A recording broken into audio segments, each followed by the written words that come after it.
You are Locked On Trojans Postcast, part of Locked On Sports Los Angeles on the Locked On Podcast Network. Your team every day.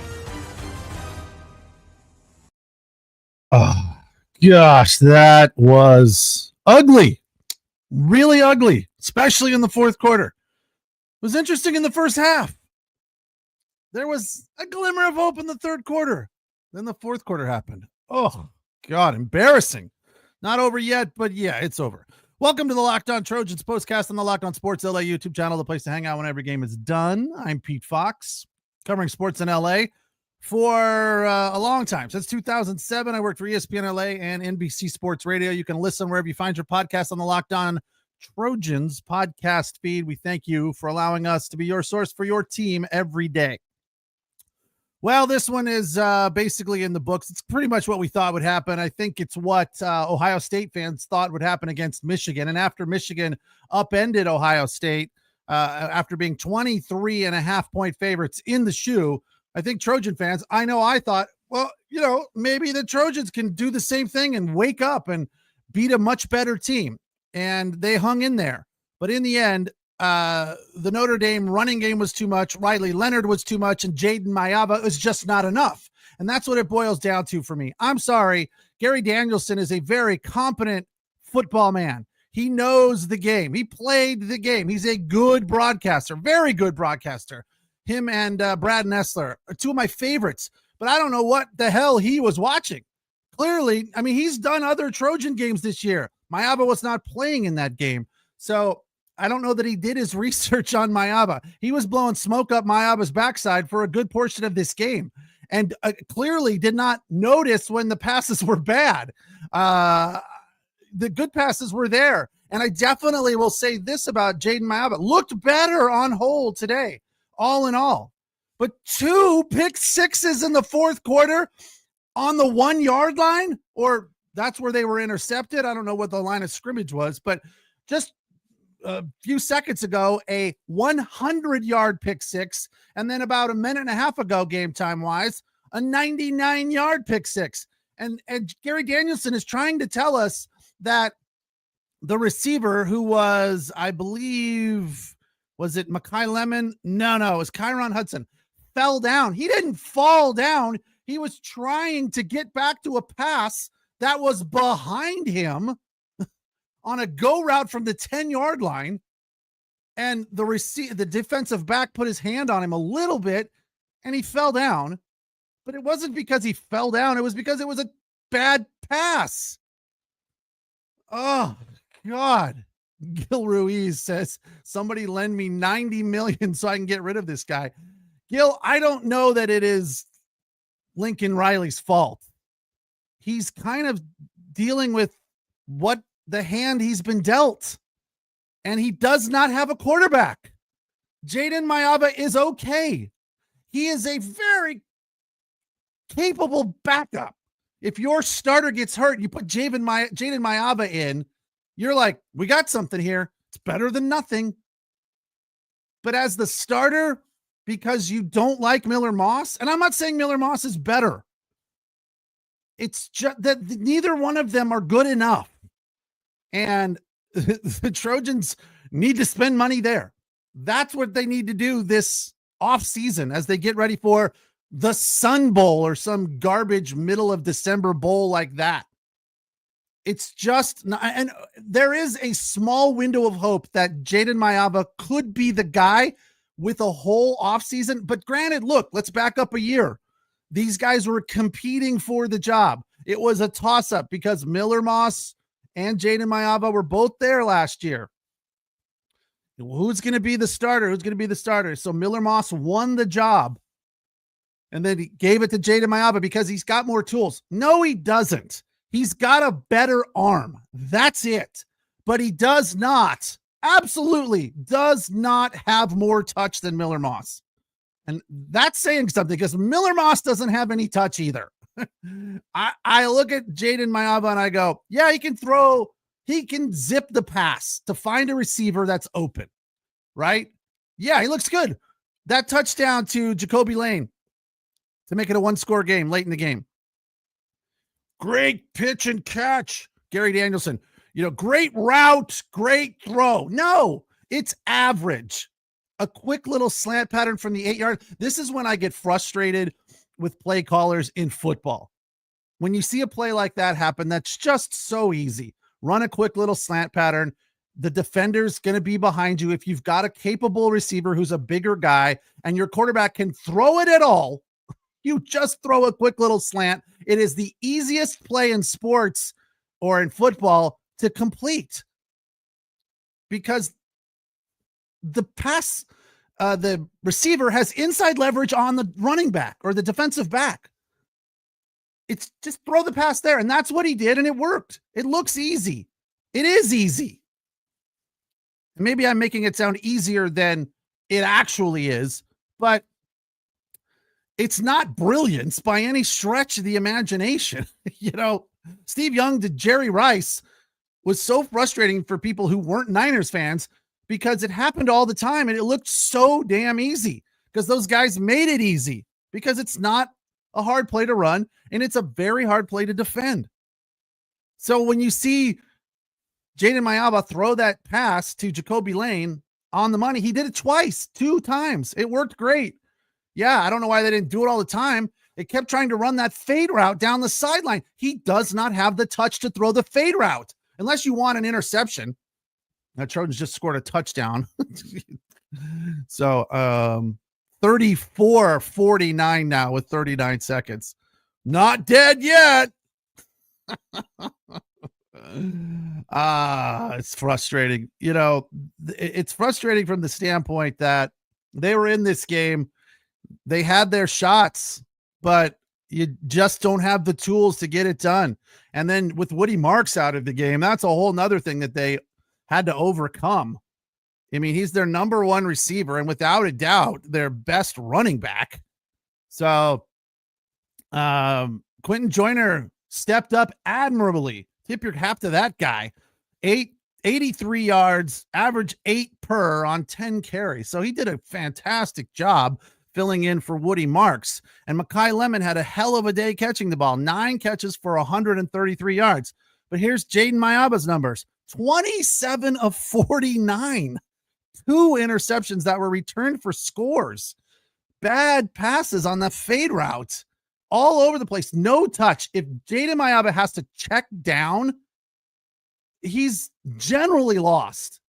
If it's not the first look and it's not a 3-step, 5-step drop, set the back foot, fire the ball. If he has to scramble and try and find somebody, forget about it. But if he has to check off the first guy and find the second or third guy, generally not good.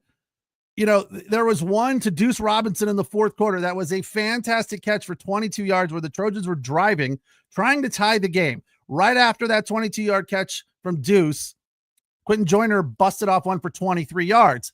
Next play, interception, pick 6 on a bad pass on a fade route. So it's like, and yes, Gil, another very good point. The defense was pretty terrible. That's a good way to describe it. It really is. They weren't terrible. They were pretty terrible.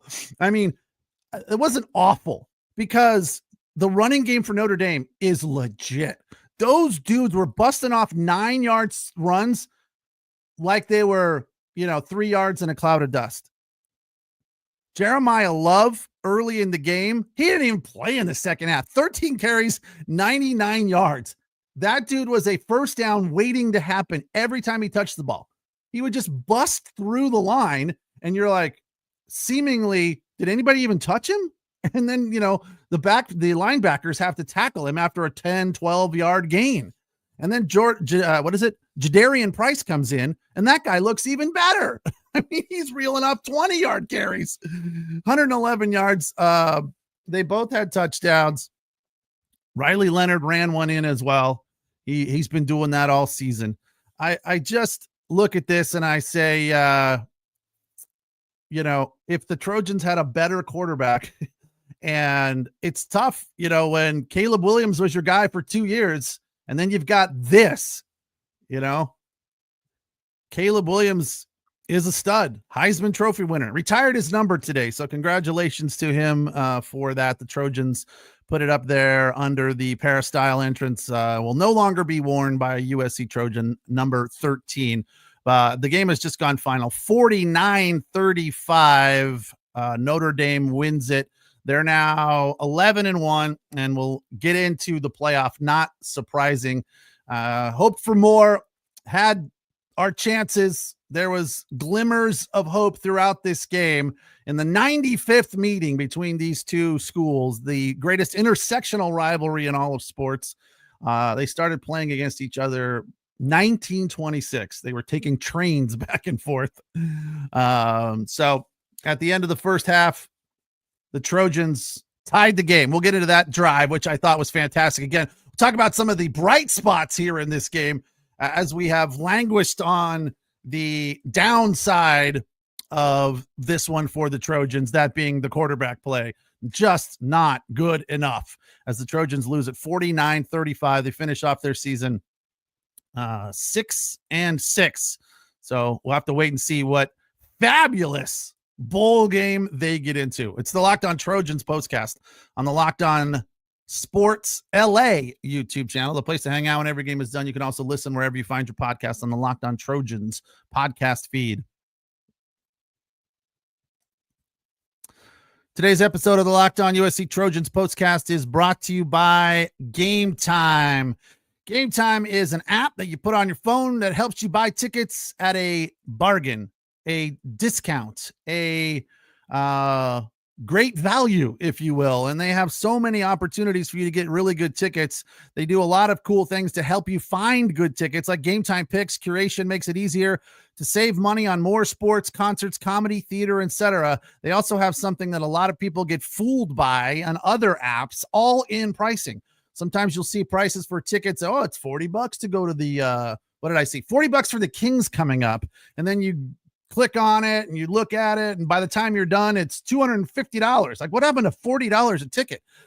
So they have all in pricing. You can toggle this feature, shows you the total upfront with no surprise fees at checkout. And one of my favorite features, seat views. You get a panoramic view from your seat in the app before you buy. And definitely that helps out in a big way. So if you're trying to pinch some pennies and maybe sit up a little bit higher or a little bit farther away from the sweet spot, you want to see how bad or good it might be. And that's one of the benefits of seat views. As I mentioned, there are Kings tickets coming up for their next home game around $40.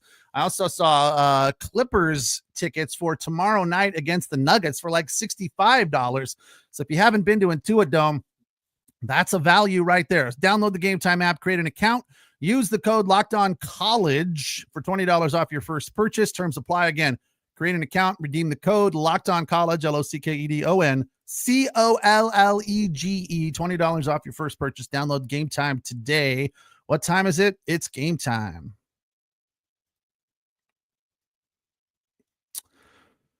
Trojans hang in there against the Notre Dame Fighting Irish for a good portion of this game, but they gave up 21 in the third and then 2 pick sixes, one for 99 yards, one for 100 yards in the fourth quarter, and the Irish cruise 49-35. The play or series rather with 27 seconds? It was 52, I think it was, and under a minute in the second quarter, right before the half. I had even walked away thinking that the Trojans were just gonna, take a knee and go into the break down 7. They were down 7 at the end of the first quarter. Then they tied it, and we're hanging in there. It was 7-7 right up until the final few minutes of the first half, and Notre Dame scored a touchdown to their tight end. Their quarterback, again, really good. Riley Leonard, 17 of 23 for 155, 2 touchdowns, 1 interception, 1 fumble. So that really was a big part of why the Trojans were even in this game at all. Riley Leonard threw 1 bad pass, and it was right to Anthony Beavers. The receiver went on a go route. He thought he was going on an out route, and he just threw it right to Beavers. So that was good for the Trojans. Unfortunately, they didn't turn it into anything. Another huge missed opportunity. Third down and 3. Lots of pressure from the Notre Dame defense. And of course, Jayden Maiava threw a bad pass. Then on 4th and 3, they go for it.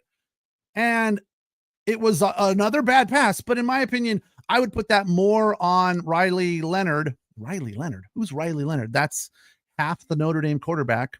Or that is the Notre Dame quarterback. Lincoln Riley was what I was thinking of.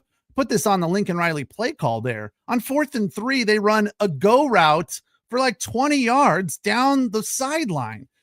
And again, are they not watching his ability to throw that pass? It's just not there. He is not adept and capable of throwing that pass. The go route is a tad bit better for him than the out route. Than the fade route, where he has got to put some touch on it, put some air under it. The go route, he can throw it a little bit harder. So this one was, it felt like a combo of an out route, go route, because he was heading towards the sideline. So he had to put a little bit of air under it.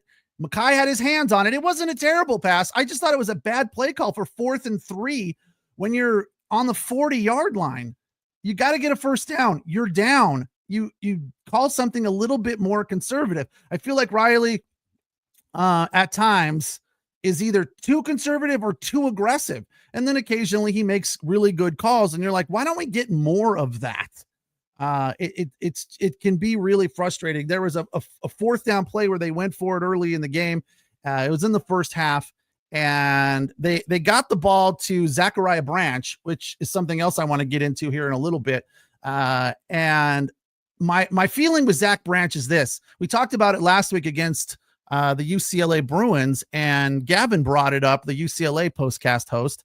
He was like, if I'm Lincoln Riley, I got to get the ball in Zach Branch's hands more. And starting this game, they did that a couple times, and it was a very balanced drive on their first drive. Turned into nothing because they go for it on 4th and 2 and come up short. They run a screen pass to Branch behind the line to gain, and he gets tackled because Notre Dame ran a nice defensive setup and played it very well. You have to give the Irish credit on that play. But in my opinion, correct me if I'm wrong, is it crazy to think when it's 4th and whatever, you got to get to the line, right? If you're throwing a pass. So it was a little, to me, frustrating and confusing. I'm arguing that just get the ball in Zach Branch's hands and he's going to make stuff happen because he's a very, very brilliant, shifty player. Very, very brilliant is maybe a lot. He's very, very good. And can make something out of nothing all the time. He's very nimble and a great runner with the ball in the open field. So in that position, I'm like, well, it's not terrible, but why don't you run it to the line? It's 4th and 2. Run it to the line and get to the first down. Run that slant pattern.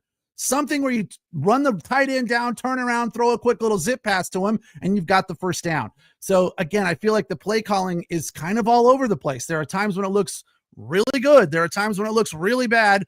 And, in the middle, it's not always there. It's kind of, it's bad. It's good. It's really all over the place.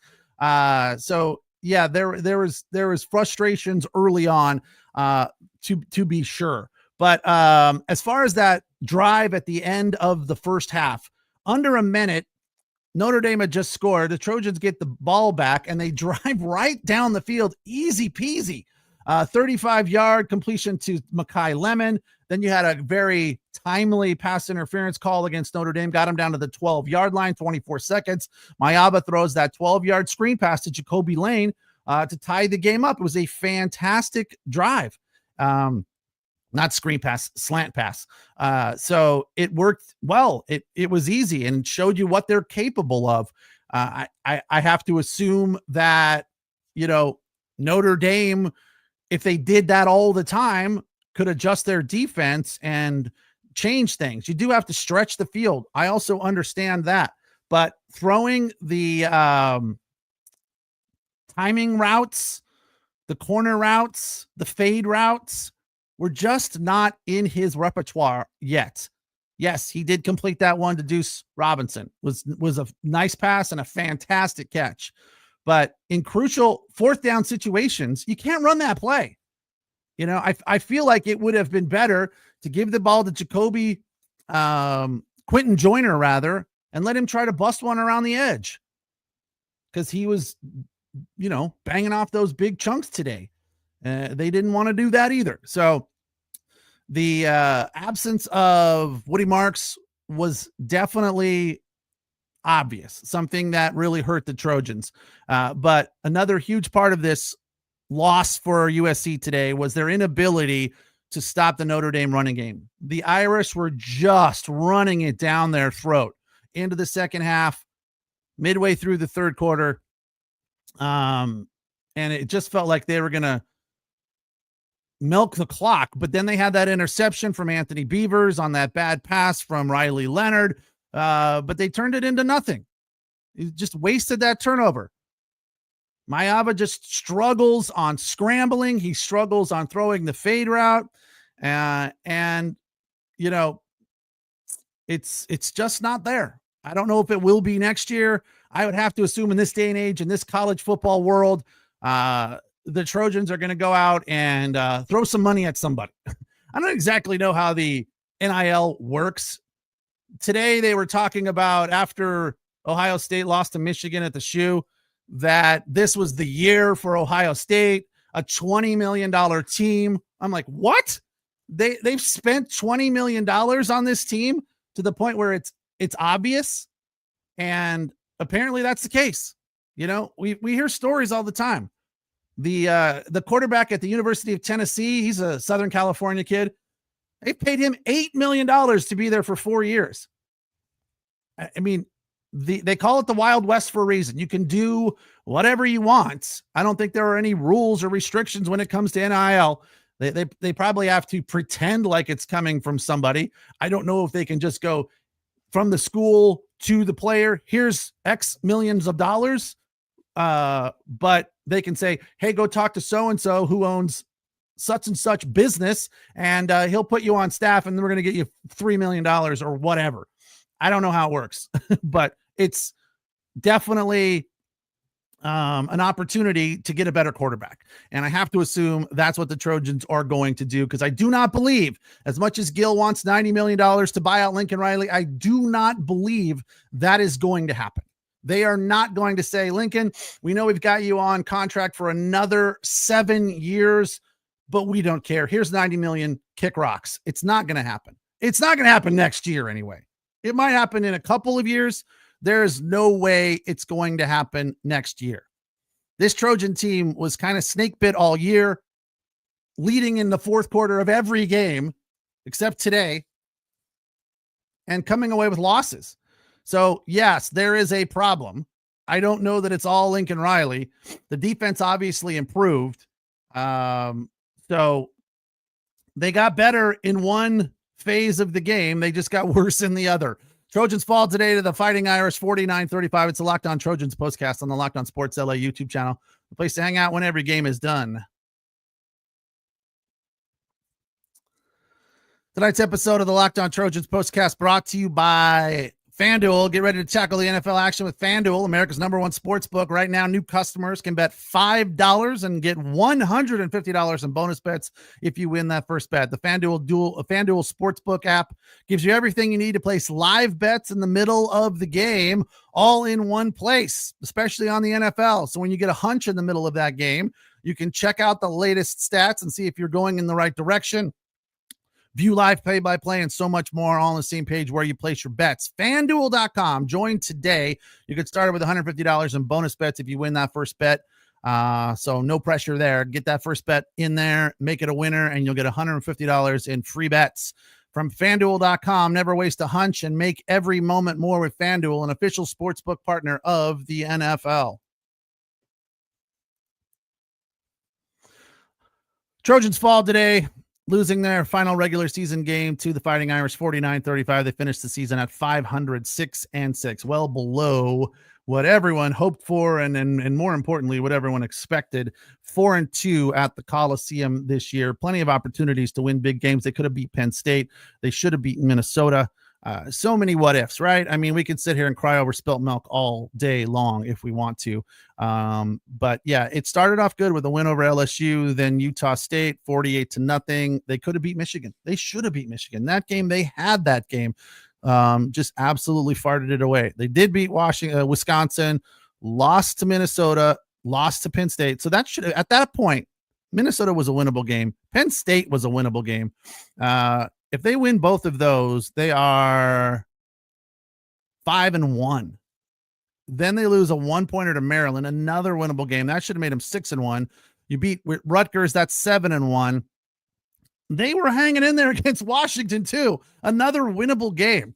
But even if they lose that 7-2, then they beat Nebraska, UCLA, 8-2, 9-2, and then they lose today, 9-3. If this season ends up 9-3, do we feel like, it's a good season? We feel comfortable about the way it turned out?